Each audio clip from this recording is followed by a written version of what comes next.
উফ, বাবারে, ওরে বাবা, ওরে বাবা, ওরে বাবা গো, ওরে বাবা, সব জায়গায় ব্যথা গো, ব্যথা, ব্যথায় পুরো বিষ হয়ে গেছে, সামনে পেছনে সব জায়গায় ব্যথা। আরে কার গো কার? তোমরা কি ভাবছো আমার? না গো না, গোড়ামুখী দালালের। তাই তো সে বোঝাচ্ছে, ভাই এমন করে তাকে উড়ে বাবা উঠিয়ে নিয়েছে কুদে, ওই যে ফেলেছে না। আরে বাপ রে বাপ, এমনিতেই তো ভাই ওর বউয়ের ঠ্যাং মানে তুলে ওর বউয়ের ওপরে ঠ্যাং তুলে বুঝিয়ে দিয়েছে কেমন করে ল্যাম্প পোস্টে দাঁড়িয়ে পড়ে মারতে হয় আর করতে হয়। সেইভাবেই তো অনেক জোরে জোরে স্পিডে মেরেছে, এত এত পড়েছে না। আরে ভাই বলেছিল না সিল ফাটিয়ে দেবে, সেটাই তো ফাটিয়ে দিয়েছে। তার যন্ত্রণায় তো মরছি, ওর জন্যই তো এমন স্পিড চালিয়েছে। ওরে বাবা, পুরো 180 থেকে 200 কিলোমিটার পার আওয়ার এইরকম স্পিড চালিয়েছে। তারপরে যে ফেলেছে এখানে ওখানে সমস্ত জায়গায় ফেলেছে, তার গরম, উফ বাবা, ছ্যাঁকা লেগে গেছে। ওর জন্যই তো খুব তাড়াতাড়ি মিউচুয়াল আন্ডারস্ট্যান্ডিং করে নিয়েছি, যাতে করে এইরকম ভাবে কাঁদতে বসতে না হয়। ওই জন্য তো তাড়াতাড়ি করে দুজনে মিউচুয়াল আন্ডারস্ট্যান্ডিং করে নিয়েছি। ফেলুক যাই করুক, গোপনে গোপনে করুক, ব্যথাটা দিক আস্তে আস্তে, এত জোরে জোরে দিলে হয়, যেটা ওর বর আবার পারে টারে না দিতে। সেই জন্য তো ভাইকে ডেকে এইরকম ভাবে করেছে, ওর জন্য আর মানে পারছে না নিতে। ওর জন্যই তো মিউচুয়ালি আন্ডারস্ট্যান্ডিং করে নিয়েছে। কেমন? আচ্ছা, ভিডিওতে ঢোকার আগে সবার আগে ইন্ট্রো। হ্যালো বন্ধুরা, কেমন আছো তোমরা সবাই? আশা করি তোমরা সবাই ভালো আছো, আমিও খুব ভালো আছি। মামনের মনের কথাতে তোমাদের সকলকে সুস্বাগতম। কালকে সীমাদি লাইভ করেছিল, আমি আনফর্চুনেটলি সেই লাইভটা মিস করেছি।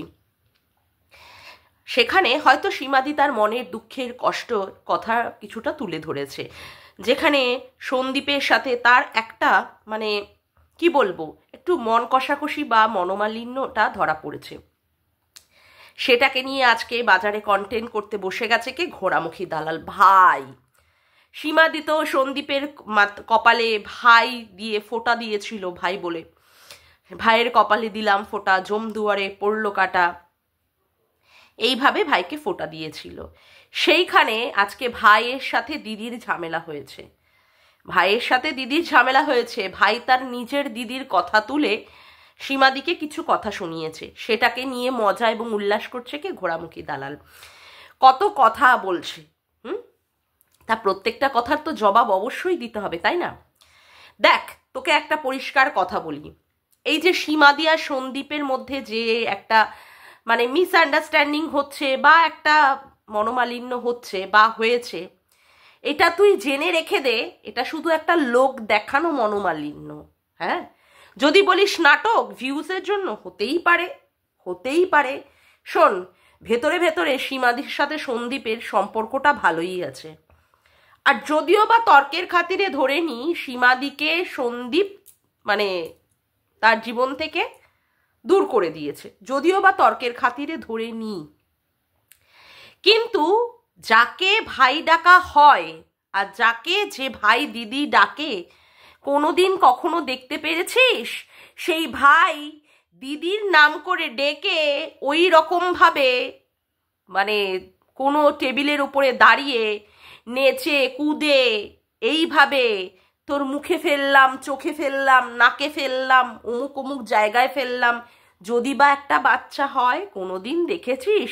আবার সেই দিদিও আবার ভাইকে কিভাবে প্রভোগ করছে উত্তেজিত করার জন্য, কি না তার বান্টু ছোট, তার ক্যাকটাস ছোট, সে হাফ লেডিস, সে লিলিফুট, এইরকম মনে হয় কদর্যপূর্ণ ভাই বোনের সম্পর্ক কোনো দিনই সীমাদি আর সন্দীপের মধ্যে হবে না, সীমাদি আর সন্দীপের মধ্যে হবে না। যেই রকম ভাই বোনের সম্পর্ক তোরা দেখিয়েছিস, তার পরবর্তীকালে লোকে দেখেছে কিভাবে তোরা দুজন দুজনকে ছেঁড়া কাটাকাটি করেছিস, ছেঁড়া কাটাকাটি করেছিস, কিভাবে তোরা দুজন দুজনের গলাটা টিপেছিস, তারপরে তুই বড় বড় কথা বলতে আসিস? হ্যাঁ, তুই কারোর বাড়িতে যাসনি। আরে হালার বেটি, তোরে ডাকলে তো তুই যাবি, তোকে সেই মর্যাদা দিলে তো তুই যাবি। কেন তুই না বলেছিলিস ওই মিনার নাম করে করে যেখানে ভিডিও মারাস, তোর ঠাকুমা আসলে আমি যাব, হ্যাঁ তোর ঠাম্মি আসলে যাব।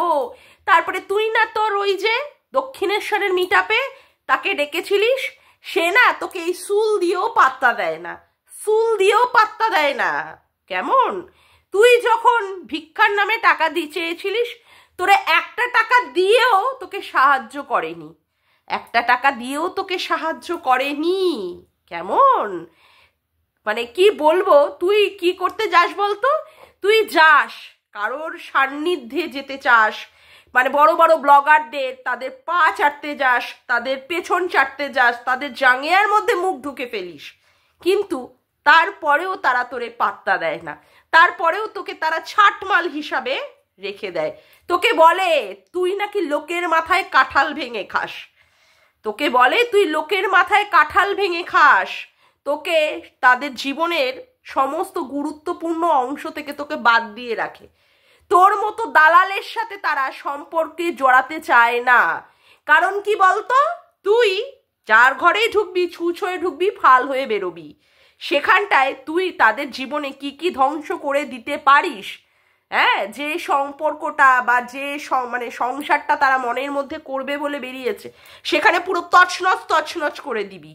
যেমন করে মানে মন্দিরা আর সোমনাথের জীবনটাকে করেছিলিস, এদিকে মন্দিরাকে বুঝিয়েছিস তার মাথার উপরে তোর ভরসার যোগ্য হাত আছে, আবার ওইদিকে বসে বসে পিছন মারিয়েছিস, ওইদিকে বসে বসে চচ্চড়ি মারিয়েছিস, হ্যাঁ ওইদিকে বসে বসে তার গোপন গোপন জিনিসগুলোকে নিয়ে এনে এনে যখনই তোর সাথে বাঁধুক, যে সময় বেঁধেছে বা না বেঁধেছে, কিন্তু মন্দিরা কিন্তু তোকে কোনোদিনই হার্ট করেনি, কিন্তু তুই ওর গোপন জিনিসগুলো এখানে বাজারে বিক্রি করেছিস।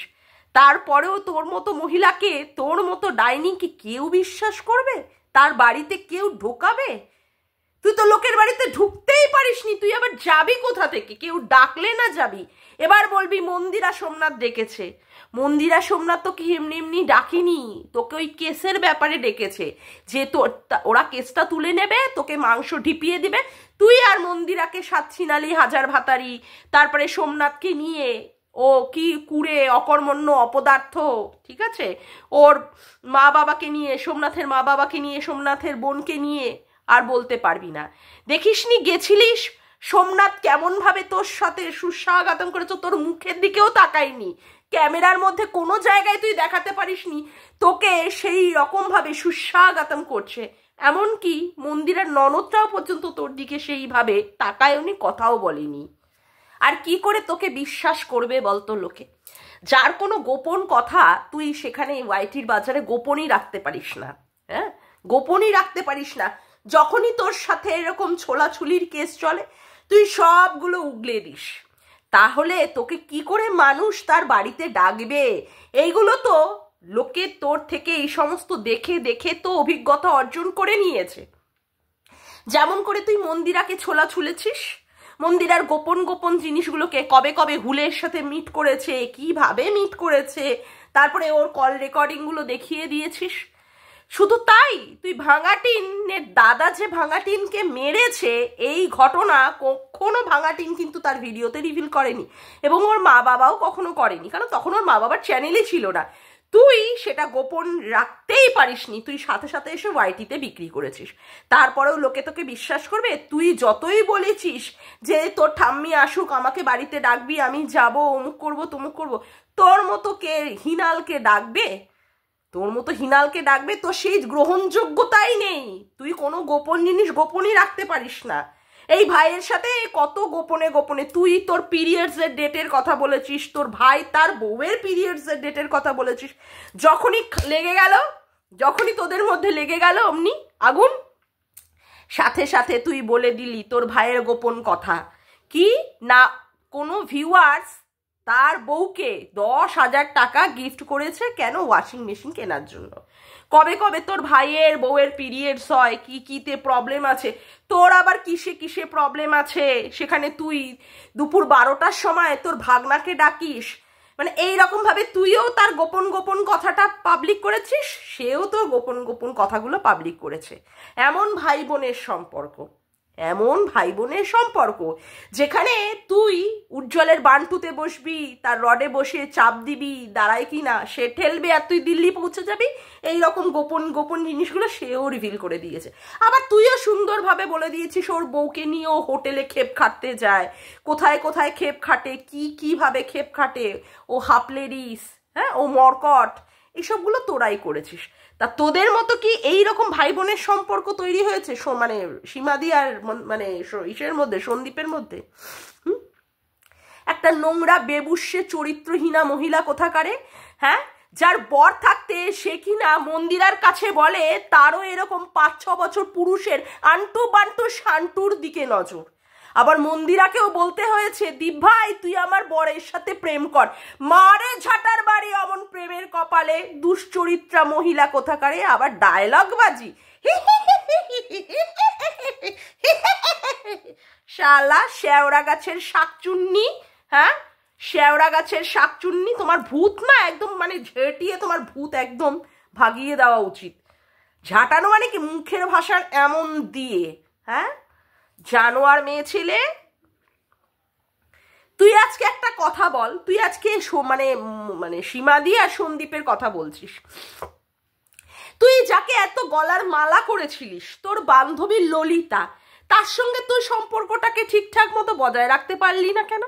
কি এমন হলো যার জন্য তুই ছেটে দিলি? কি এমন হলো? ব্যাপারটা বলতে গেলে এবার বলতে হয়, তোর যে কামুকতাময়, তোর যে শরীরের মধ্যে সবসময় বসে টকবক টকবক টকবক করে কামুকতাময় এগুলো থাকে, সব সময় সব পুরুষের আন্টু বান্টু শান্টুর দিকে নজর পড়ে, সেই নজরটাও পড়েছিল তোর বান্ধবী ললিতার ছেলের দিকে। সেই জন্য তোর ওই নজরে না একদম গরম শিক ঢুকিয়ে দিয়েছে তোর বান্ধবী ললিতা, সেই জন্য আর ওর কাছে আর যেতে পারিস। কি কান্নাই না তুই কেঁদেছিলিস, বাপরে বাপ, সারা ওয়াইটি সবাই মনে রেখেছে তোর সেই বিশ্ববিখ্যাত কান্না, কেমন? তারপরে আবার কি তুই তোর এই ভাইয়ের সাথে পরকিয়া খেলবি, মায়েরি কত কিছু তুই করেছিস, তারপরে তোর কাছে এখন ব্যাখ্যা শুনতে হবে, ব্যাখ্যা শুনতে হবে, হ্যাঁ, ব্যাখ্যা শুনতে হবে ভাই বোনের ব্যাপার। আর শোন, সীমাদি আর সন্দীপের মধ্যে খুব তাড়াতাড়ি সম্পর্কটা ঠিক হয়ে যাবে, তুই অত চিন্তা করিস না, তুই অত চাপ নিস না। তুই কেন এত চাপ নিয়ে ফেলছিস? এত চাপ নিলে তো শরীরের পক্ষে ক্ষতি হবে, এমনিতেই তোর শুটকি একদম লিলি, মানে কি আর বলবো, ল্যাকপ্যাকে মার্কা চেহারা, অত চিকন চেহারা, তাই অত চাপ নিলে এমনিই তো তুই পটল তুলে ফেলবি, একটু কম চাপ নে।